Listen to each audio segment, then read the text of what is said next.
ও পাহাড়ে আমার, ও বাগানে আমার।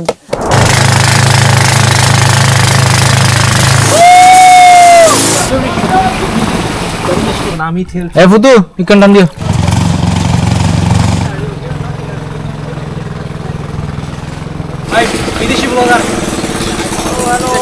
বন্ধুরা, অবশেষে আমরা আমাদের যাত্রা শুরু করেছি। আমরা প্রথমবারের মতো পার হচ্ছি। এভাবে আমাদেরকে 6 বার পার হতে হবে। শ্বশুর বাড়ি আসছে, কিছু যদি হাতে না নিয়ে আসে হয়। বন্ধুরা, এখন এখানে একটু আমাদেরকে পাহাড়ের উপরে উঠতে হবে। একটা মুরগি হাতে নিয়ে উঠতেছি তো, তাই একটু ভেজাল, কোনো সাপোর্ট ছাড়া উঠলাম। বন্ধুরা, এই জায়গাটা খারাপ বেশি। মুরগিটা ধরা, এই জায়গাটা অসাধারণ সুন্দর। আসলে নিজ চোখে এই জায়গাগুলো না দেখলে আপনারা এর সৌন্দর্য ক্যামেরায় কখনোই বুঝতে পারবেন না। এই মাছ ধরছে। আমরা এখন হাঁটছি জঙ্গলের ভেতর দিয়ে, খুবই নাজেহাল অবস্থা। বর্ষাকালে সাধারণত এইসব জায়গায় যোগ থাকে, তাই দেখে শুনে পা ফেলতে হয়। বন্ধুরা, আমরা অবশেষে চলে এসেছি। এটার কি বলে? পারে আপনার এই পাহাড়ি বলে আপনার মকচা বলে। আর একটা পেক খাবো, আবার মানে তুইয়া পড়বো।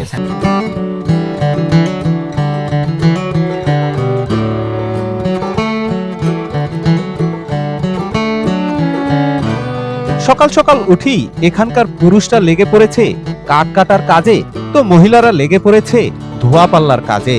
এরকমের একটা ঝিরি যদি আমাদের ঢাকা শহরে থাকতো, তাহলে লোকজনের ভিড়ে একসময় এই জায়গাটিও নর্দমায় পরিণত হতো।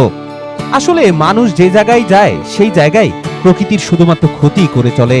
আমাদের আজকের এই বিশেষ পর্বে আপনাদের জন্য থাকছে ঢাকা থেকে চকরিয়া যাত্রা, আর সেখান থেকে আলীকদম যাত্রা, আর ওখান থেকে প্রথমে নৌকায় করে এবং পরে ট্রেকিং করে একটা রোমহর্ষক যাত্রার মাধ্যমে আমাদের সর্বশেষ গন্তব্য হচ্ছে থানকুয়াইন ঝর্ণা। আলীকদমের এই বিশেষ ঝর্ণা অনেকেই আপনারা চিনেন না, এই জন্যই আজকে আপনাদের দেখাবো কিভাবে এবং কত টাকা খরচে আপনারা এই চমৎকার ঝর্ণাটি ঘুরে আসতে পারবেন। তাহলে চলুন না শুরু করি মূল ভিডিও।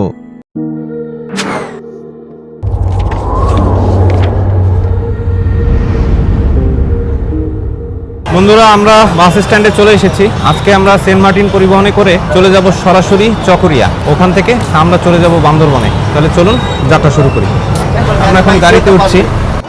এটা হচ্ছে স্লিপার কোচ, উপরে হচ্ছে স্লিপার ঘুমানোর জায়গা, আর নিচে হচ্ছে বসে যাওয়ার জন্য। আমি অবশ্য নিচের সিট নিয়েছি।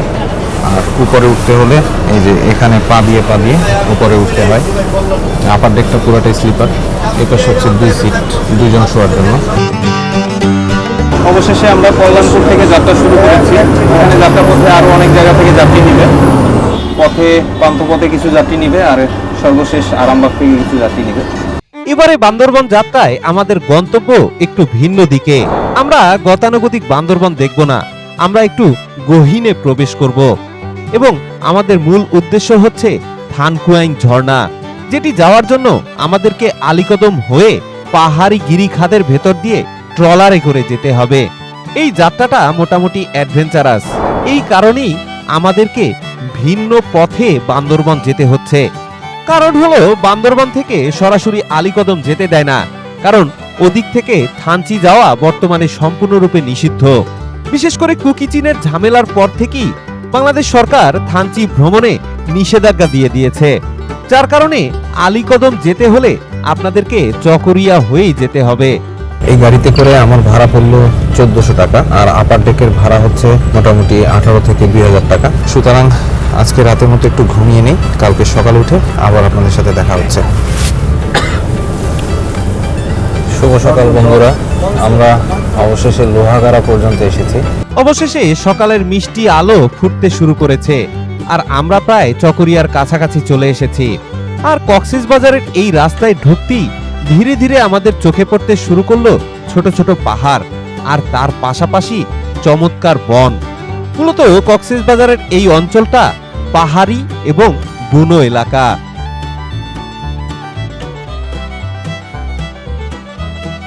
হ্যালো গাইস, আপনারা কেমন আছেন?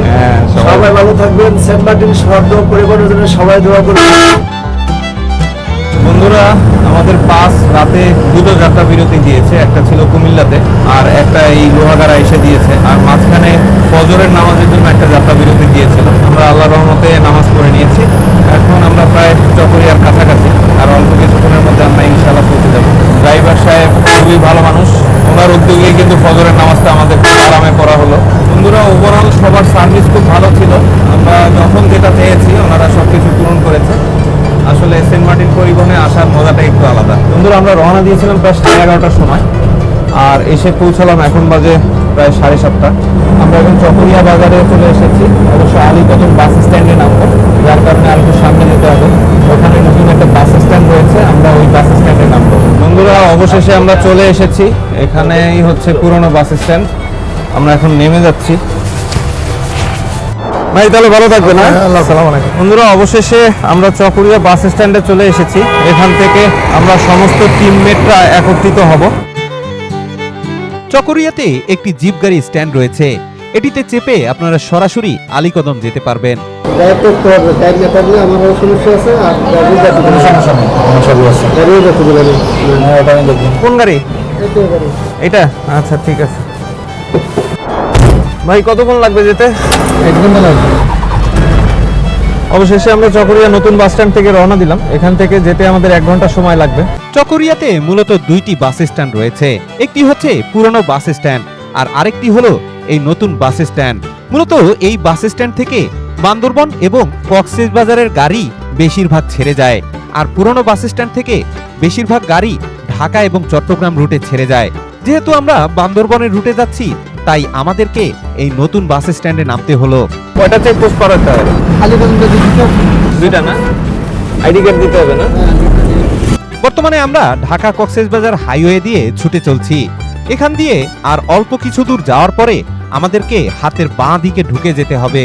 মূলত ঢাকা থেকে বান্দরবন যাওয়ার দুটি রুট রয়েছে। একটি হলো আপনারা সরাসরি ঢাকা থেকে বান্দরবন চলে যেতে পারবেন, এটা তো আপনারা সবাই জানেন। আর আরেকটি হলো এই চকরিয়া এসে আলীকদম থানচি হয়ে আপনারা সরাসরি বান্দরবন চলে যেতে পারবেন। বন্ধুরা, এই পথে আমরা বাম দিকে ঢুকে গেলাম। এদিক দিয়ে সরাসরি আমরা আলীকদম চলে যাব। কক্সবাজারের রাস্তা দিয়ে বাম দিকে হচ্ছে আলীকদম। এখান থেকে আস্তে আস্তে আমরা পাহাড়ের উপরে উঠবো। অবশেষে আমরা কথা বলতে বলতে আলীকদম এলাকার পাহাড়ি রাস্তায় চলে এসেছি। বর্তমানে আমরা যে রাস্তাটিতে রয়েছি, এটি হচ্ছে বাংলাদেশের সর্বোচ্চ রাস্তা।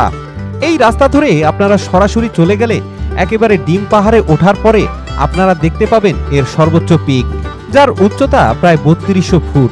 বন্ধুরা, অবশেষে কথা বলতে বলতে আমরা লামা সীমান্তে প্রবেশ করছি। এটা হচ্ছে লামা বান্দরবনের। এখন ভেতরে যাওয়া যায় না, এই জন্য অনেকেই লামা ঘুরতে আসেন।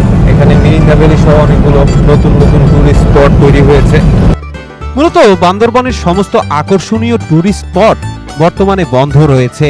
এর মধ্যে বগালে কেওকারডাং থেকে শুরু করে আমিয়াকুম, নাফাকুম এবং রিমাক্রির মতো সমস্ত টুরিস্ট স্পটে সরকার থেকে নিষেধাজ্ঞা জারি করা হয়েছে। এগুলো সবই থানচি উপজেলায় অবস্থিত।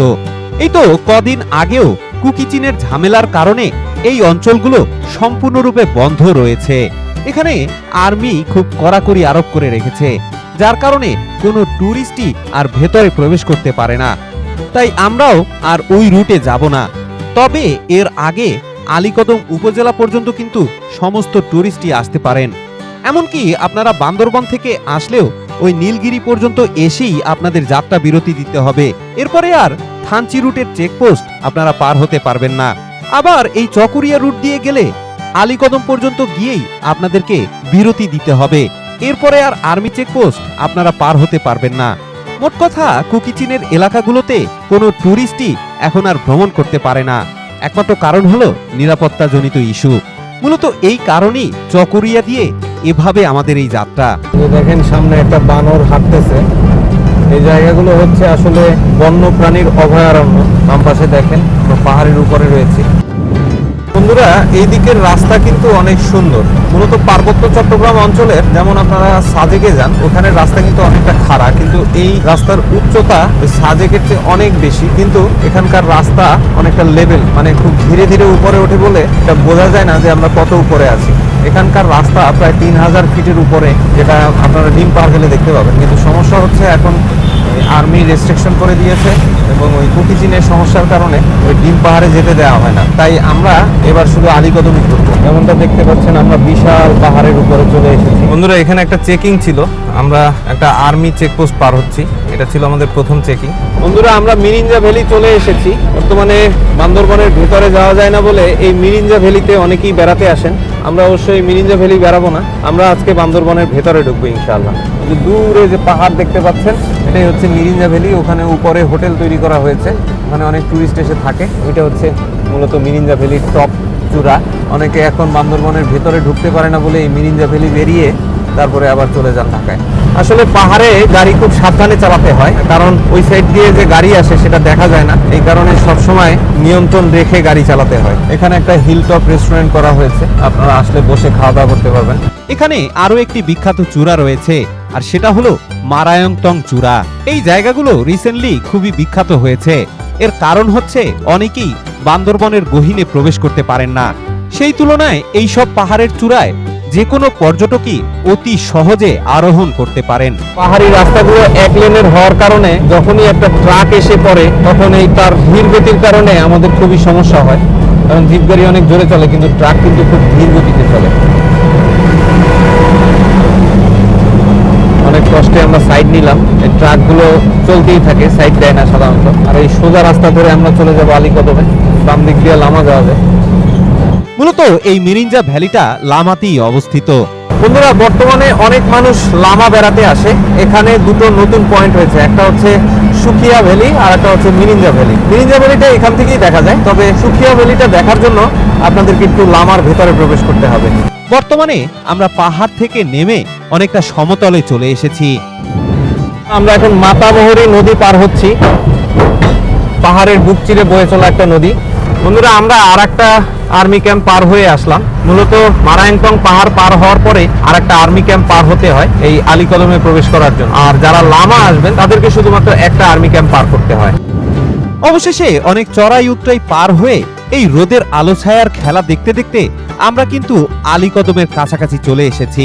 অবশেষে আমরা প্রায় 1 ঘন্টার মধ্যে আলীকদম বাজারে চলে এলাম। এটাই হচ্ছে এখানের চান্দের গাড়ি স্টেশন এবং সিএনজি স্টেশন। ভাই খুব ভালো লাগলো, থ্যাংক ইউ। হ্যাঁ আমাদের কোম্পানি টাকা পরিশোধ করছে। আচ্ছা, আমাদের ভাড়া কত ছিল সেটাই তো দেখানো হলো না। কত ভাই ভাড়া কত? কম টম রাখেন না, এই জায়গাটা ফিক্স করা। আপনাদের 14 সিটের গাড়ি না? বন্ধুরা আমরা এখন আলীকদম বাজারে আছি। অবশেষে আমরা আমাদের গাইডকে পেয়ে গিয়েছি, আমরা এখান থেকে যাত্রা শুরু করবো ইনশাল্লাহ। রেজিস্ট্রেশন করা লাগলো কানামাজি ক্যাম্পে, হ্যাঁ। এরপরে আলীকদম উপজেলা আমাদের অফিসে এন্ট্রি করছে, থানায় এন্ট্রি করছে, এরপরে ইউনুসার এখানে এন্ট্রি, সামনে থেকে আমরা টলার জার্নিং এর পরে দুসুরিক ক্যাম্পে আবার এন্ট্রি হয়ে আমাদের এন্ট্রি শেষ, এরপরে আমরা আমাদের গন্তব্যস্থানে চলে যাব। বন্ধুরা এখানে 3 জায়গায় আমাদের রেজিস্ট্রেশন করতে হলো। আমরা রেজিস্ট্রেশন করে এখন একটা অটো নিয়ে এখন আমতলী ঘাটে যাচ্ছি, ওখান থেকে আমরা ট্রলারে চলবো। চাচা এখান থেকে কতক্ষণ লাগবে? আধা ঘন্টা। আমরা বর্তমানে যে জায়গায় যাচ্ছি ওখানে যেতে চাইলে আপনাদেরকে অনেকগুলো আর্মি ক্যাম্পের সম্মুখীন হতে হবে। এই জন্য আপনারা অবশ্যই ভোটার আইডি কার্ডের ফটোকপি সাথে করে নিয়ে আসবেন। আমাদের গন্তব্যস্থল পর্যন্ত যেতে মোট 5টা ভোটার আইডি কার্ডের ফটোকপি আমরা সাথে করে নিয়ে এসেছি। বন্ধুরা আমরা এখানে পান বাজারে চলে এসেছি, এখান থেকে আমরা আমাদের খাওয়া দাওয়ার সরঞ্জাম নিয়ে নিব। মূলত ওখানে গিয়ে রান্না বান্না করে খেতে হবে। কত করে টমেটো? 20 টাকা পাবো। বেগুন কত করে? দেখুন 40 ভাই আলু কত করে? হ্যাঁ বন্ধুরা আমরা এখানে 80 টাকার সবজি নিয়ে নিলাম। এই হচ্ছে আমাদের সবজি, আর এগুলোর দায়িত্ব থাকবে সব ফারুক ভাই। ওইটা কত? লালটা হলো আপনার 350 টাকা, এটা দাম আসলো আপনার 618 টাকা। সে কিন্তু আমাদের সম্মানে 20 টাকা অনার করলো। আধা কেজি পেঁয়াজ নিলাম। এখানে আমরা একটা ছোট সরিষার তেল আর 1/2 লিটার সয়াবিন তেল নিয়ে নিচ্ছি। লবণ লাগবে, আধা কেজি ডাল নিলাম। বন্ধুরা আমরা এখানে 590 টাকার মশলা নিয়ে নিলাম। মূলত মুরগি আর সবজির চেয়ে মশলার দামই বেশি পড়লো। এখান থেকে আমরা পানি, স্যালাইন এবং চায়ের আইটেম নিয়ে নিলাম। আমাদের খাবার দাবার নেওয়া শেষ, এখন আমরা আবার যাত্রা শুরু করব। পানবাজার থেকে আমরা এখন আমতলী ঘাটে যাচ্ছি, ওখানে গিয়ে আমরা এখন একটা নৌকায় চড়বো। বর্তমানে আমরা যে রাস্তাটা ধরে ছুটে চলছি এই রাস্তা ধরে আপনারা কিন্তু সরাসরি বান্দরবন চলে যেতে পারবেন। কিন্তু আপনাদেরকে পাড়ি দিতে হবে বেশ কয়েকটা চেকপোস্ট। আর এই চেকপোস্টের খপ্পরে পড়ে আপনারা সাধারণ টুরিস্টরা কিন্তু এই অঞ্চল দিয়ে বান্দরবন যেতে পারবেন না। বন্ধুরা, এটা হচ্ছে থানচির রাস্তা, আর আমরা এখানে এই ডান দিকে আমতলি ঢুকে গেলাম। আমরা এখন পাহাড় থেকে নিচে নামছি।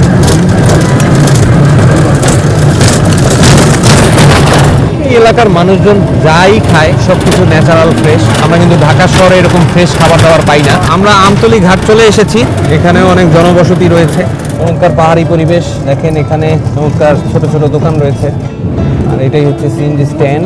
সুতরাং আমরা ঘাটে চলে এসেছি, এখন আমরা নৌকায় চড়বো। মূলত এই আমতলি ঘাট থেকে আপনারা বান্দরবনের গহীনে প্রবেশ করতে পারবেন। এখান দিয়ে বেশ কিছু নৌকা চলাচল করে স্থানীয়দের পরিবহন করার জন্য। তার পাশাপাশি যারা টুরিস্ট এখানে বেড়াতে আসেন তারাও এই নৌকা ব্যবহার করেই বান্দরবনের গহীনে প্রবেশ করে। এখানে পাহাড়ি মানুষের জীবন খুব সংগ্রামী। এই যে দেখেন বাস নিয়ে উপরে উঠছে। আমরা অবশেষে সেই কাঙ্ক্ষিত নৌকা ঘাটে চলে এসেছি। এখান থেকে আমরা বড় একটা নৌকায় চড়বো। আসলে এই রিমাক্রি আর এই জায়গার পার্থক্য হলো, রিমাক্রিতে নৌকার ক্যাপাসিটি খুব কম, বাট এখানে নৌকার ক্যাপাসিটি বেশি। আমরা যেহেতু 4 জন, আমরা শেয়ার করে একটা বোট নিয়েছি, আর আমাদের বোটের ভাড়া পড়বে 4000 টাকা। বন্ধুরা দেখেন এখানে অসংখ্য নৌকা রয়েছে। বাহিনী চলে এসেছে, এক এক করে নৌকায় উঠছে। আমরা এখন ট্রলারে করে সরাসরি দুষ্টি বাজার চলে যাব। ওখান থেকে আমাদের আবার ট্রেকিং শুরু। অবশেষে আমাদের তরি জলে ভাসছে, বাচ্চারা ঠেলতেছে, আর আমরা একটু পরেই আমাদের স্পিড বোটটা স্টার্ট দিব। এটা একটা আজব টাইপের স্পিড বোট, আপনারা দেখতে পাবেন। এটা আসলে মারাত্মক গতিতে চলে। অবশেষে আমরা যাত্রা শুরু করেছি, প্রচন্ড গতি। এই যে দেখেন জায়গায় জায়গায় নেমে কিন্তু নৌকা ঠেলা লাগতেছে। পানির গভীরতা খুবই কম, এখন আসলে শীতকাল হওয়ার কারণে পানির গভীরতা কম, তাই জায়গায় জায়গায় নৌকা টানতে হয়, এভাবে কিছু করার নাই। বন্ধুরা, অবশেষে আমরা নেটওয়ার্কের বাইরে। বর্তমানে আমরা এমন জায়গায় চলে এসেছি যেখানে বাংলাদেশের কোনো টেলিকম কোম্পানিরই নেটওয়ার্ক নেই। বাংলাদেশের সমস্ত টেলিকম কোম্পানি টাওয়ারের মাধ্যমে নেটওয়ার্ক সরবরাহ করে থাকে। যেহেতু এগুলো দুর্গম এলাকা এবং এখানকার জনবসতির সংখ্যা খুবই কম, তাই এখানে কোনো রকমের কোনো টাওয়ার স্থাপন করা হয়নি। এই কারণেই এই অঞ্চলে কোনো রকমের কোনো নেটওয়ার্ক নেই। মানে 3টা দিন আমরা সম্পূর্ণ প্রকৃতির সহচার্যে থাকব। বর্ষাকাল হলে এই নদীগুলোতে প্রচুর পানি থাকে, আর তখন ট্রলার চালাতে একটা সমস্যাও তৈরি হয়, কারণ এর নিচের পাথরগুলো দেখতে পাওয়া যায় না, যার কারণে যে কোনো সময় পাথরে বাড়ি লেগে হরহামেশাই দুর্ঘটনা ঘটে থাকে। আবার শীতকালে এখানে আর একটা সমস্যা তৈরি হয়, কারণ এখানে পানির উচ্চতা কমে যাওয়ার কারণে একটু পরপরই ট্রলার বালুতে আটকে যায়। তখন আবার এই ছোট্ট বাচ্চাটিকে ট্রলার ঠেলে বেশি গভীর পানিতে নামাতে হয়। আসলেই এই যাত্রাটি একটি সংগ্রামের যাত্রা।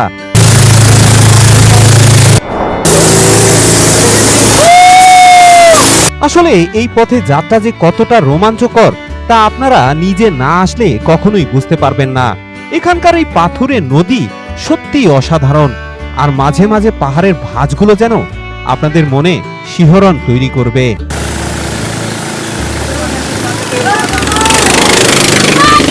পাথুরে এই নদীটি পার হওয়ার সময় আপনাদের চোখে পড়বে এই বাঁশের ভেলাগুলো।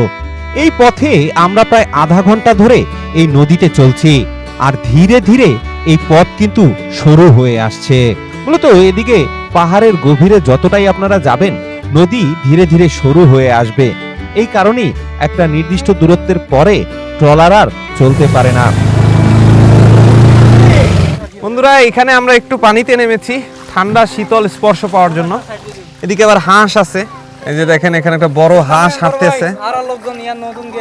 এই যে হাঁসটা হাঁটতেছে, আমার দিকে আসছে, এবং হাঁস কিন্তু চশমাও পরে। আসলে এই জায়গায় আমাদের ট্রলারটা একটু আটকে গিয়েছিল। আগেই বলেছিলাম এই শীত, গ্রীষ্ম এবং বসন্তকালে পানির গভীরতা কম থাকার কারণেই ট্রলার চালাতে বেশ বিড়ম্বনার সম্মুখীন হতে হয়। বন্ধুরা, ওরা পারছে না, এখন আমি ঠেলছি। অনেক সময় তো এখানে যাত্রীদেরকে নেমেও হাঁটতে হয়, কারণ যাত্রী বসলে আবার ট্রলার ভারী হয়ে যায়। বিদেশি ব্লগার ভাই কই গেছিলেন? তবে আমাদের ট্রলারটা ভিন্ন কারণে দাঁড়িয়েছিল। এটার ইঞ্জিনে সামান্য যান্ত্রিক গোলযোগ দেখা দিয়েছিল। ওই কারণেই এটি কিছুটা সময় এখানে দাঁড়িয়ে এটা ঠিক করে নিল। বন্ধুরা, এখানে দুইটা নৌকা একসাথে আসছে।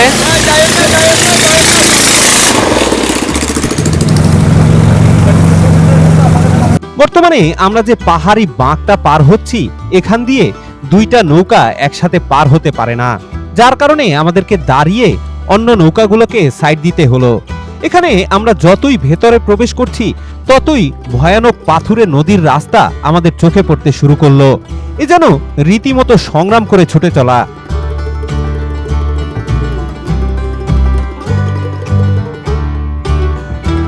আর সবচেয়ে বেশি অবাক লাগলো, এতটুকু ছোট্ট একটা বাচ্চা এত ওজনের একটা নৌকা ঠেলে নিয়ন্ত্রণ করছে।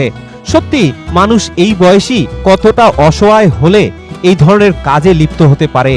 এখানে আসলেই আপনাদের পরতে পরতে চোখে পড়বে মানুষের অভাব এবং জীবন সংগ্রামের অবিরাম প্রচেষ্টা। অবশেষে প্রায় 1.5 ঘন্টার রোমহর্ষক যাত্রা শেষে আমরা এখন ঘাটের কাছাকাছি পৌঁছে গিয়েছি। বন্ধুরা, আমরা অবশেষে দুসি বাজার চলে এসেছি। এখান থেকে পরবর্তী পথ আমাদেরকে হেঁটে যেতে হবে। আমরা বাজারে চলে এসেছি। মূলত এই অঞ্চলের অত্যন্ত বিখ্যাত একটি বাজার হচ্ছে এই দুসরি বাজার। এই বাজারের চারপাশের সমস্ত আদিবাসীদের একেবারে মিলন মেলার কেন্দ্রস্থল হচ্ছে এই দুসরি বাজার, কারণ এখানেই তারা তাদের চাষাবাদের ফসল বিক্রি করে থাকেন। আর পর্যটকদের জন্য এই বাজারটি অত্যন্ত গুরুত্বপূর্ণ, কারণ এখান থেকেই আপনারা সর্বশেষ কোনো কিছু কিনতে পারবেন। এখানে আমাদেরকে কিছুক্ষণ ওয়েট করতে হবে, কারণ এখানে আবার আর্মি রেজিস্ট্রেশন করতে হবে, যার কারণে আধা ঘন্টা আমরা ওয়েট করব। আলীকদম পান বাজার থেকে আমাদের এই দুসরি বাজার পর্যন্ত আসতে প্রায় 1.5 ঘন্টার মতো সময় লেগে গেল। এখানে পাহাড়ের উপর থেকে নৌকা ঘাটের দৃশ্য বড়ই মনোরম। বন্ধুরা, এখানে দোকান থেকে আমরা একটু চা খেয়ে নিচ্ছি। চা খাওয়ার পরে আমরা আবার আমাদের যাত্রা শুরু করব। যে পথ দিয়ে এসেছি সেই পথেই আবার এই ঝিরি পথেই আমাদেরকে যেতে হবে। এখান থেকে আমরা ঝিরির রাস্তা ধরে ধরে হাঁটবো। বন্ধুরা, অবশেষে আমরা আমাদের যাত্রা শুরু করেছি। এখান থেকে প্রায় 40 মিনিট হেঁটে থানকুয়াং পাড়াতে যাব। ওখানে গিয়ে আজকে আমরা নাইট হোল্ড করবো ইনশাআল্লাহ। পাহাড়ি প্রকৃতির সংস্পর্শ পেতে পেতে আমরা হেঁটে চলছি। এখানে রাস্তা খুবই সরু, তাই আপনারা যখন হাঁটবেন দেখে শুনে পা ফেলবেন। আমরা এখন একটা নদী পার হব। বন্ধুরা, এই নদীটা আমাদেরকে 6 বার পার হতে হবে। আমরা প্রথমবারের মতো পার হচ্ছি। এভাবে আমাদেরকে 6 বার পার হতে হবে। যদিও নদীর পানির গভীরতা খুব কম, দেখেন মোটামুটি হাঁটু সমান ডুবছে, তাই পার হতে তেমন একটা কষ্ট হবে না। আমাদের মুরগি বাহিনী চলে এসেছে। শ্বশুর বাড়ি আসছে, কিছু যদি হাতে না নিয়ে আসে হয়। তোমার কি ওজন বেশি লাগতেছে মুরগি ক্যারি করতে? আমাকে দিতে পারো। দিব একটু। বন্ধুরা, এই রাস্তায় হাঁটার জন্য বিশেষ একটা জুতা পরতে হয়, কারণ আপনাদেরকে নদী পার হতে হবে, আবার পাথুরের রাস্তা ধরে হাঁটতে হবে। এই জন্য আমি এই বিশেষ জুতাটা নিয়ে এসেছি। এটা হচ্ছে প্লাস্টিকের, কিন্তু এটার নিচের গ্রিপটা অনেক ভালো। এই কারণে এটা পানিতে ভিজলেও তেমন সমস্যা হয় না, আবার পাথরের ভেতর দিয়েও খুব চমৎকারভাবে হাঁটা যায়। যে এখানেও চমৎকার গ্রিপ পাওয়া যায়। আমাদেরকে বারবার ওঠানামা করতে হবে। এই যেমন এখন আমরা নামবো, এই যে এই উঁচু থেকে আমাদেরকে নামতে হবে। আসলে এইভাবে অনেকবার আপনাদেরকে ওঠানামা করতে হবে। এইবার আবার আমাদেরকে নদী পার হতে হবে। দেখি কোন জায়গা দিয়ে গভীরতা কম। আমরা এই পেছন দিয়ে পার হতে চেয়েছিলাম, কিন্তু ওইখানে গভীরতা অনেক বেশি, তাই আমরা এই জায়গা দিয়ে পার হব। এখানে গভীরতা খুব কম। যেমনটা দেখতে পাচ্ছেন, এখানে স্বচ্ছ পানির নিচে পাথরগুলো দেখা যাচ্ছে এবং এখানে নদীর গভীরতা অনেকটা কম। অবশেষে আমরা নদী পার হয়ে চলে এসেছি। এটা দ্বিতীয়বারের মতো। সবচেয়ে ভালো জুতা পরেছে ফরিদ ভাই। দেখেন, এই যে ওনার জুতা হচ্ছে স্পেশাল জুতা। এখানে আসলে আপনারা এইগুলো কিনতে পারবেন। ভাই, এটা কয় টাকা নিচ্ছে দাম? এটা 120 টাকা অথবা 30 টাকা এরকম ভাই। দেখেন কত সস্তার মধ্যে এই জুতাগুলো পাওয়া যায়। ফরিদ ভাই বুদ্ধিমানের কাজ করছে, আর আমরা বেশি দাম দিয়ে কিনেছি। এই ট্রেলটার শুরুর দিকে আমরা এখন সমতল ভূমির ভেতর দিয়ে হাঁটছি, আর কিছু দূর সামনে যাওয়ার পরই আমাদেরকে কিন্তু পাহাড়ের চড়াইয়ের উপরে ওঠানামা করতে হবে। বন্ধুরা, আমরা বাদাম ক্ষেতের ভেতর দিয়ে হাঁটছি। এই দুই পাশে যা দেখতে পাচ্ছেন সবই বাদাম। এই জায়গায় আবার নদী পার হতে হবে। এখানে জায়গায় জায়গায় শ্যাওলা, যে আমি পা রাখতে পারতেছি না, পা স্লিপ করে যাচ্ছে, খুবই শ্যাওলা। এই তৃতীয়বারের মতো আমাদেরকে নদী পার হতে হচ্ছে। এই জায়গায় একটু স্রোত বেশি। এই নিয়ে 3বার আমরা নদী পার হলাম, আরও 3বার পার হতে হবে। এখানে এসে আবার আমার হাতে একটা মুরগি ধরায় দিল, এটা রাত্রেবেলা ব্যবস্থা করা হবে। আসলে এখানে সবার ব্যাগ অ্যান্ড ব্যাগেজ নিয়ে হাঁটতে হয়, এটা একটা সমস্যা। আর সাথে আমার ওই যে ছোট বোনরা আছে, এর কারণে ওদের হাঁটা একটু ঝামেলা হয়ে যাচ্ছে, স্যান্ডেলগুলো ভালো না। আর চলতে চলতে আমাদের সাথে দেখা হয়ে গেল এখানকার পাহাড়ি আদিবাসীদের সাথে। পেছনে অনেকের নাজেহাল অবস্থা। ওফ, কি অবস্থা মাইশা? ভেরি বাজে। কি অবস্থা আপু?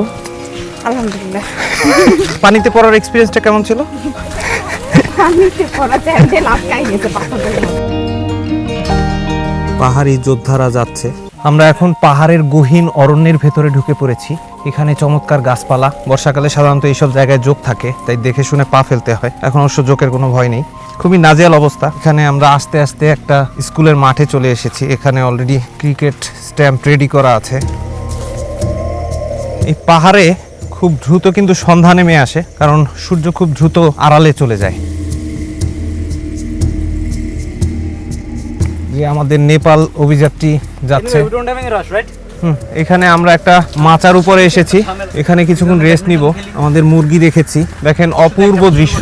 এই মাচার যেগুলো হচ্ছে পাহাড়ের স্পেশাল মরিচ, এগুলো অত্যন্ত ঝাল। মাচাটা খুবই সুন্দর।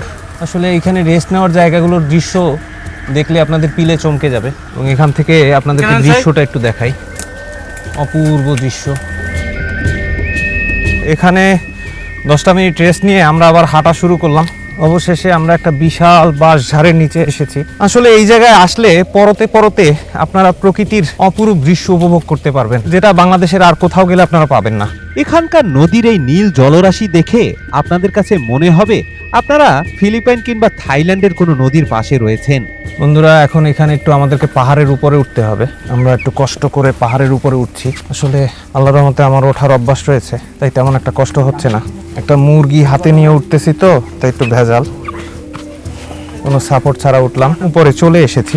বাচ্চারা হাঁপায়ে গেছে। আমার কোনো ঘটনাই নেই এটা। আমাদেরকে আর একটা পাহাড়ের উপরে উঠতে হবে এখন। ভেজাল এখানেই শুরু। এই জায়গা দিয়ে আমরা অনেক আরামেই চলে আসলাম। এই জায়গাগুলোর সমস্যা হচ্ছে নিচে বিশাল গভীর, পড়ে গেলে অবশ্য আর হাড়গোড়ও খুঁজে পাওয়া যাবে না। আর বাম পাশে দেখেন বিশাল উঁচু পাহাড়, উপরে আর দেখা যাচ্ছে না গাছপালার জন্য। এখানে একটা সাঁকো আছে, আপনারা চাইলে সাঁকোতে পার হতে পারেন অথবা নিচ দিয়েও পার হতে পারেন।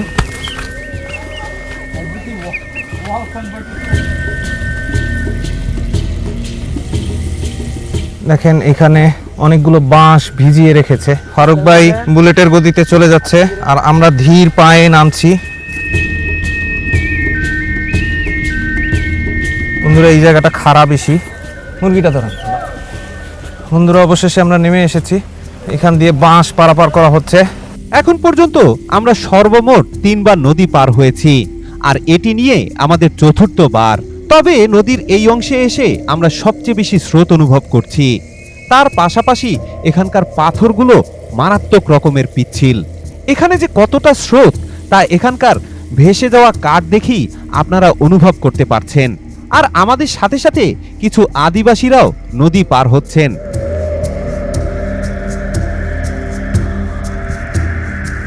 আর এই পারে এসে বসে আছেন কিছু বাঁশ ব্যবসায়ী। এরা কঠোর পরিশ্রমের মাধ্যমে এই বাঁশগুলো সংগ্রহ করেছেন, আর এখন এগুলো দিয়ে ভেলা বানিয়ে তা ভাসিয়ে নিয়ে যাবে একেবারে বান্দরবন শহর পর্যন্ত। আল্লাহর রহমতে নদীটা ভালোভাবেই পার হয়ে চলে এসেছি। আমরা পাথুরে রাস্তার ভেতর দিয়ে হাঁটছি। আসলে এখানে পরতে পরতে প্রকৃতি তার সৌন্দর্যের পসরা সাজিয়ে বসেছে। এখানকার সব কিছুই আলাদা। আপনারা পাথর দেখবেন, সেটাও আলাদা মনে হবে। আপনারা পাহাড় দেখবেন, সেটাও আলাদা মনে হবে। যাই দেখবেন আপনারা পুলকিত হতে বাধ্য। আমরা প্রায় কাছাকাছি চলে এসেছি। সবুজা পেস্ট কালারের এই পানি যেন আলাদা রং ছড়াচ্ছে। এদিকে সময় কিন্তু পার হয়ে গিয়েছে প্রায় 1.5 ঘন্টা। এখনো প্রায় আধা ঘন্টারও বেশি সময় লাগবে আমাদের সেই কাঙ্ক্ষিত ঝর্ণায় পৌঁছাতে। বন্ধুরা, আমরা আর একটা চমৎকার জায়গার ভেতর দিয়ে হাঁটছি। অবশ্য জায়গাগুলো চমৎকার, কিন্তু হাঁটাটা খুবই মুশকিল এইসব জায়গায়। ওই যে পাথরের ভেতরে এই কাদাগুলো হচ্ছে খুব রিস্কি। আপনারা যখন হাঁটবেন তখন এই ব্যাপারগুলো একটু খেয়াল রাখবেন। আমরা এখানে মোটামুটি পাথরের সমুদ্রের ভেতর দিয়ে হাঁটছি। আসলে বর্ষাকালে এই জায়গাগুলোতে পানি থাকে, এখন শীতকাল তাই এখানে কোনো পানি নেই। তাই আমরা আরামে হাঁটতে পারছি। তারপরও মাঝে মাঝে পানির লেয়ারটা বেড়ে যায়, কারণ পাহাড়ি নদীগুলো কখন বেড়ে যাবে কমে যাবে এটা আসলে বোঝা যায় না, হুট করে এখানে ফ্লাশ ফ্লাড হয়। তাই বর্ষাকালে এইসব জায়গায় না আসাটাই ভালো। অবশেষে আমাদের চোখে পড়তে শুরু করলো পাহাড়ি বনাঞ্চল।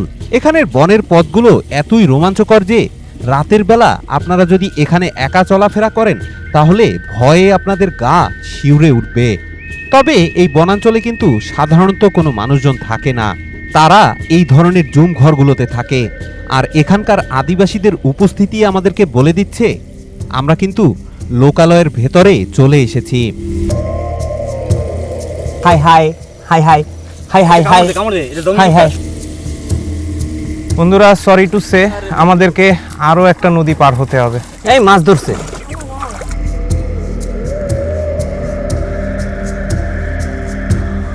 অবশেষে আমরা আর একটা নদী পার হচ্ছি। বন্ধুরা দেখেন, এখানে চমৎকার ফুল, পাহাড়ি ফুল, এবং পুরো জায়গাটা জুড়ে ফুল। এই জায়গাটা অসাধারণ সুন্দর। এখানে দুই পাশে অসংখ্য বুনো ফুল ফুটে রয়েছে। আসলে নিজ চোখে এই জায়গাগুলো না দেখলে আপনারা এর সৌন্দর্য ক্যামেরায় কখনোই বুঝতে পারবেন না। আসলে এটার অনুভূতি অন্য রকমের। এখানে দেখেন খুবই সরু পথ, এই পাশে ঝিরি, পুরো জায়গাটাই অসাধারণ সুন্দর। আসলে আপনারা চোখ ফিরাতে পারবেন না কোন জায়গা রেখে কোন জায়গা দেখবেন। আমরা প্রায় আমাদের ক্যাম্পের কাছাকাছি, তবে আমাদেরকে আর একবার নদী পার হতে হবে। ওরে বাবা, কিচ্ছু নাই আর, একদম আরামের রাস্তা।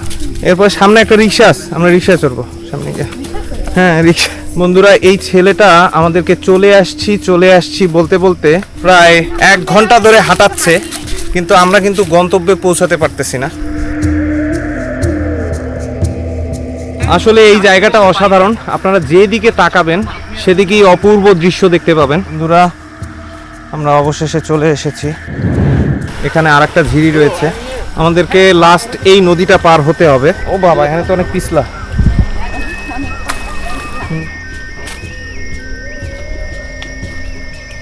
অবশেষে থানকুয়াং পাড়া চলে এসেছি। এখানে দেখেন এই যে বিশুদ্ধ পানির ব্যবস্থা রয়েছে, এই ঝর্ণা থেকে আসা পানি এভাবে পাহাড়ি মানুষজন সংগ্রহ করে, খুবই চমৎকার। এই হচ্ছে আমাদের ঘর, এখানেই আমরা স্টে করব। আসলে এই ঘরটায় থাকতে চেয়েছিলাম, কিন্তু এখানে অনেক বেশি ট্যুরিস্ট চলে এসেছে, তাই আমরা সামনে একটা ঘর আছে ওখানে গিয়ে থাকবো। সবচেয়ে মজায় আছে ফরিদ ভাই, তিনি একটা মুরগি পাইছে রাস্তায়, কুড়াই নিয়ে আসছে। ভাই, এটা কি রাস্তায় পাইছেন? হ্যালো, মুরগি যাচ্ছে তখন নিয়ে ফেলছি ধরে। আচ্ছা আচ্ছা। বন্ধুরা, অবশেষে আমরা থানকুয়াং ঝর্ণায় চলে এসেছি। এই সেই মহিমান্বিত ঝর্ণা। এটা হচ্ছে শান্তিলাল দাদার ঘর, আমরা এখানে থাকবো ইনশাল্লাহ। আমার পেছনে যে ঘরটা দেখতে পাচ্ছেন এটাতে আমরা থাকবো। এই হচ্ছে ঘর, এটা হচ্ছে রেস্ট রুম। এখানে আর একটা মাচা রয়েছে, আর ঠিক তার সামনেই রয়েছে ঝর্ণা। এরকমের জায়গা সত্যি খুঁজে পাওয়া দুষ্কর। এখান দিয়ে ঝর্ণার মিষ্টি শব্দ শোনা যাচ্ছে। আর এই পথে আমরা এখন ঝর্ণায় নেমে যাব। এখান দিয়ে নামাটা একটু ভেজাল, তারপর আমি এই পথেই নামবো। আমি এদিক দিয়ে নেমে আসলাম।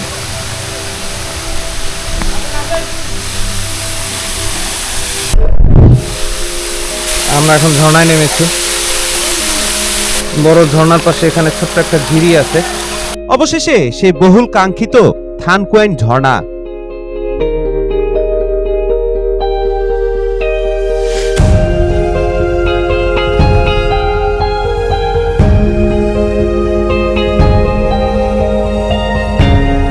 যেটা দেখার জন্য আমরা আজকে প্রায় সারা দিনই পরিশ্রম করেছি, কিন্তু শেষ বেলায় এই ঝর্ণার মোহনীয় দৃশ্য দেখে আমরা একেবারে মুগ্ধ হয়ে গেলাম। আর মুগ্ধ হবই বা না কেন, এমন চমৎকার ঝর্ণা বাংলাদেশে কয়টাই বা রয়েছে। আর সেজন্যই হয়তোবা এতটা কষ্ট করে আমাদেরকে এই ঝর্ণা দেখতে আসতে হয়। মানে দাঁড়াচ্ছে, যত বেশি কষ্ট তত বেশি সৌন্দর্য।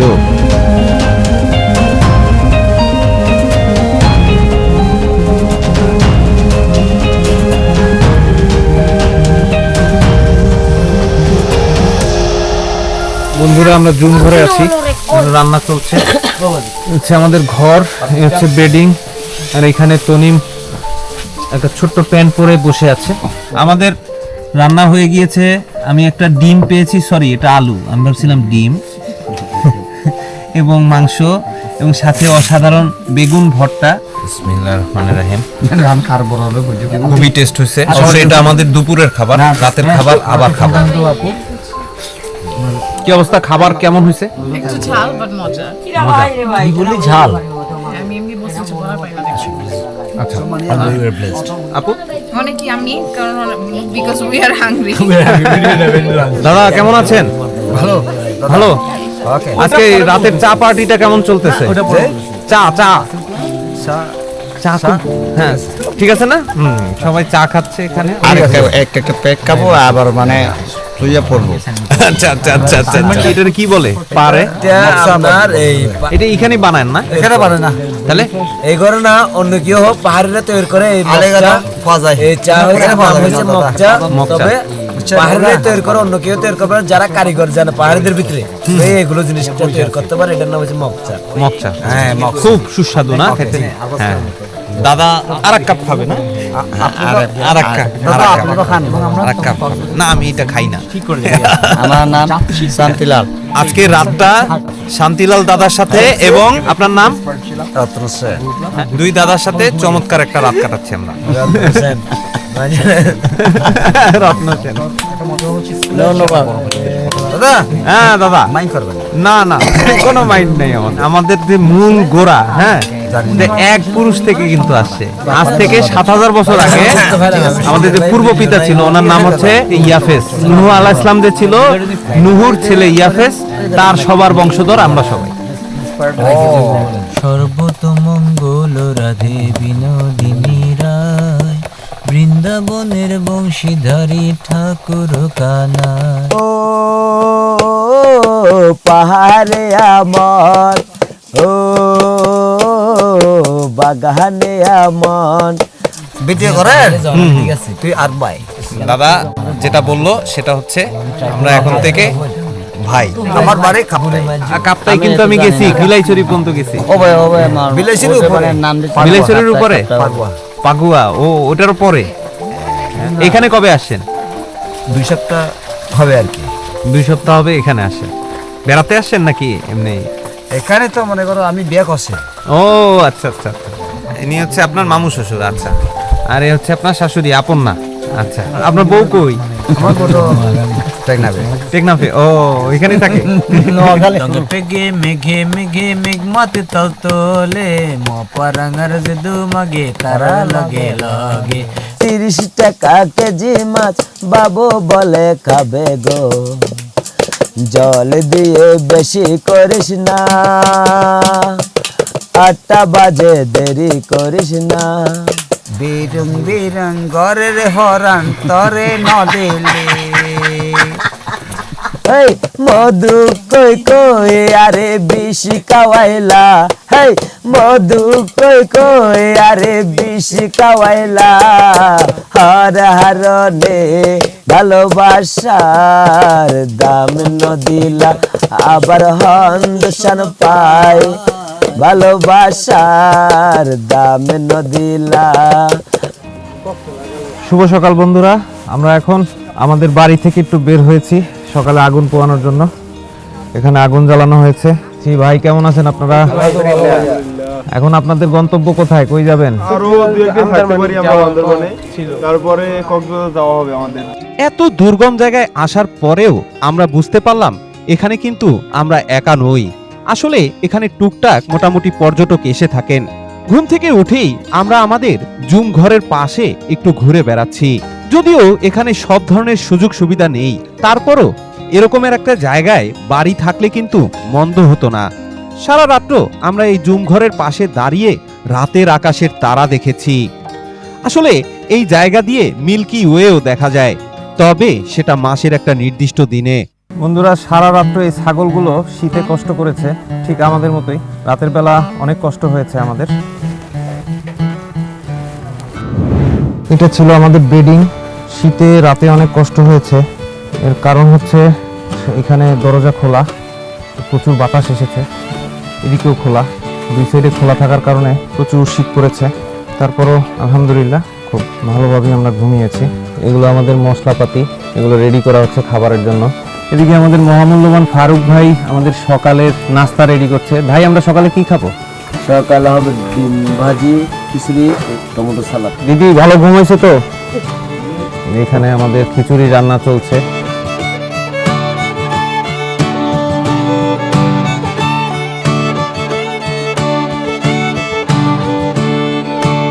সকাল সকাল উঠেই এখানকার পুরুষরা লেগে পড়েছে কাঠ কাটার কাজে, তো মহিলারা লেগে পড়েছে ধোয়া পাল্লার কাজে।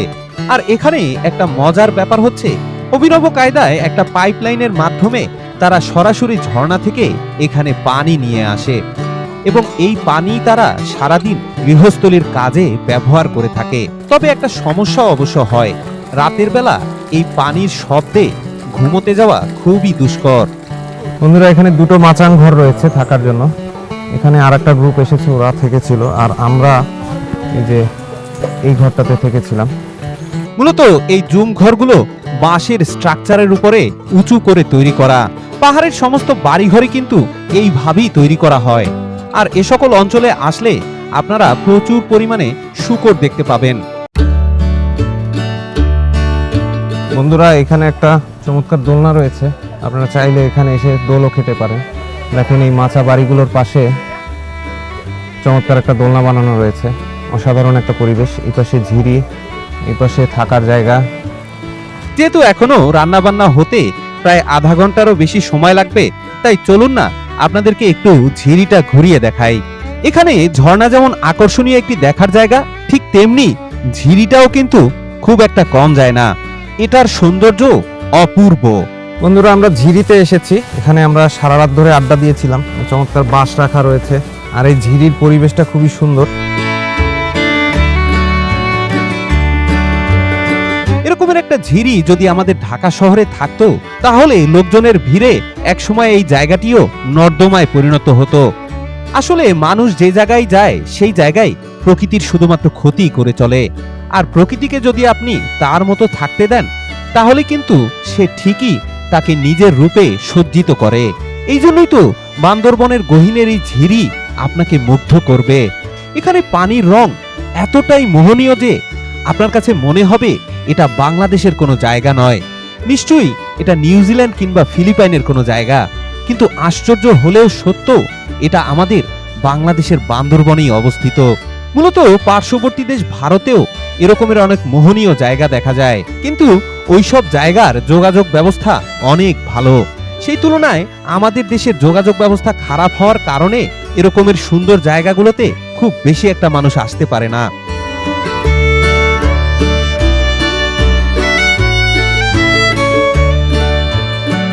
বন্ধুরা আমরা এখন সকালবেলা ঝিরিতে মর্নিং ওয়াকে এসেছি। এখানে খুবই চমৎকার পরিবেশ, আর পেছনে দেখেন সূর্য উঠছে, আর এর ভেতর দিয়ে আমরা হাঁটছি, কিন্তু পাথরগুলো পিচ্ছিল, আপনারা একটু দেখে শুনে পা ফেলবেন।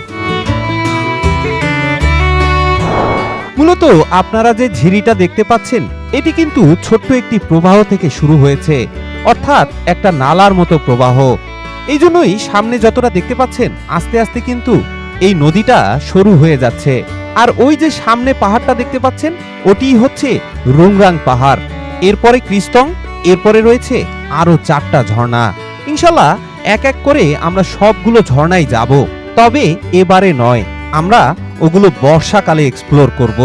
সকালে উঠি সবাই গান শুরু করেছে, চলুন আমরা এখন একটু গান শুনি। ভাদ্র মাসে আকাশ আমার সাদা মেঘের খেলা, কোথায় রইলা প্রাণ বন্ধু আর রাখিয়া একলা, সব কথা কি যায় রে বলা, আমি ভালো নাই রে, বন্ধুর মনে রং লাগাইয়া প্রাণে দিলা জালারি, মধুমতি। আর এখানে সবাই পাহাড় থেকে আসে।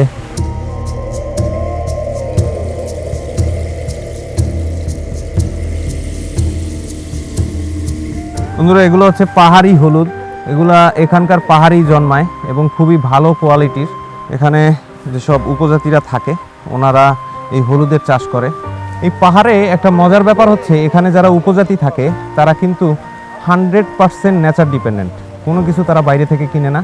তাদের মশলা থেকে শুরু করে চাল ডাল এমনকি নিজেদের বাসা বাড়ি সব কিছুই তারা নিজেরাই উৎপাদন করে। এমনকি অনেকে আবার তাদের কাপড়ও নিজেরাই তৈরি করে, শুধুমাত্র তাদের কিনতে হয় লবণ এবং তেল। আমাদের পেছনে হচ্ছে ঝর্ণাটা, এই ঝর্ণাটা আমাদের বাসস্থান থেকেই দেখা যায়। আসলে বান্দরবনের এই জায়গায় আসলেই আপনারা ক্লিয়ারলি ঝর্ণা দেখতে পাবেন আর একদম প্রকৃতির সাথেই রাত কাটাতে পারবেন। থানকুয়েন ঝর্ণাটি বাংলাদেশের বান্দরবন জেলার সুন্দরের আধার আলীকদম উপজেলায় অবস্থিত। অপরূপ সুন্দর এই ঝর্ণাটি মূলত থানকুয়েন ঝিরি থেকে উৎপত্তি হয়েছে, যেটি আবার এসেছে সরাসরি পাহাড়ের উপর থেকে।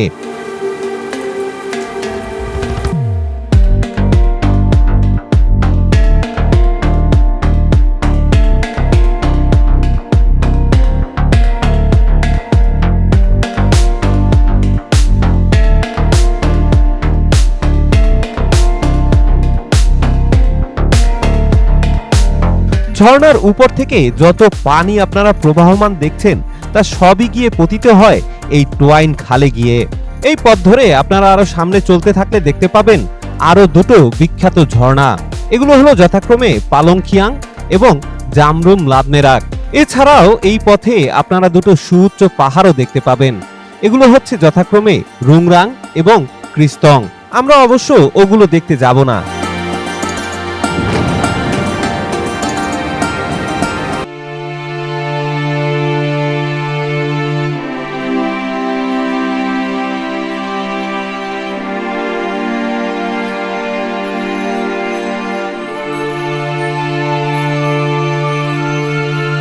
বন্ধুরা, আমাদের সকালের নাস্তা চলে এসেছে। ফারুক ভাই আমাদের জন্য চমৎকার খিচুড়ি রান্না করেছে এবং কালো কালো ডিম নিয়ে এসেছে। এগুলা সাধারণত পাহাড়ি মুরগি না?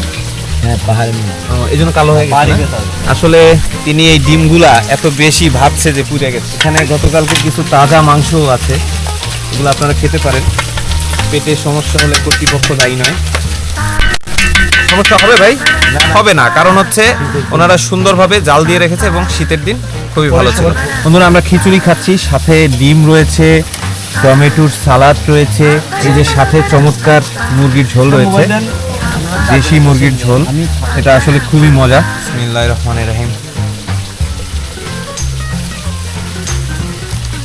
খুবই সুস্বাদু হয়েছে। ফারুক ভাইকে অসংখ্য ধন্যবাদ। বরাবরের মতো তিনি আবারও তার যোগ্যতার প্রমাণ রেখেছেন। এখন তিনি একজন ফটোগ্রাফার হিসেবে দায়িত্বপ্রাপ্ত হয়েছেন। এই বাড়িতে থাকার জন্য আমাদেরকে গুনতে হয়েছিল প্রায় 1200 টাকা, অর্থাৎ জন প্রতি মাত্র 300 টাকা। জন প্রতি এখানে ট্রলারে আসতে খরচ হয়েছিল 1000 টাকা, গাইডের বাবদ 3000 টাকা, অর্থাৎ জন প্রতি 750 টাকা, আর খাওয়া দাওয়া বাবদ 1600 টাকা, অর্থাৎ জন প্রতি 400 টাকা।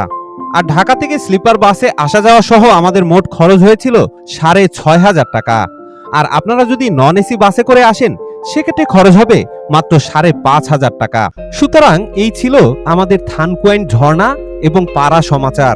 তাহলে আজকের মতো আমরা এখানেই বিদায় নিচ্ছি। আগামী পর্বে আপনাদের সাথে দেখা হচ্ছে বাংলাদেশের অন্য কোনো জায়গা থেকে। সে পর্যন্ত তাহলে বিদায়। আসসালামু আলাইকুম ওয়া রাহমাতুল্লাহ।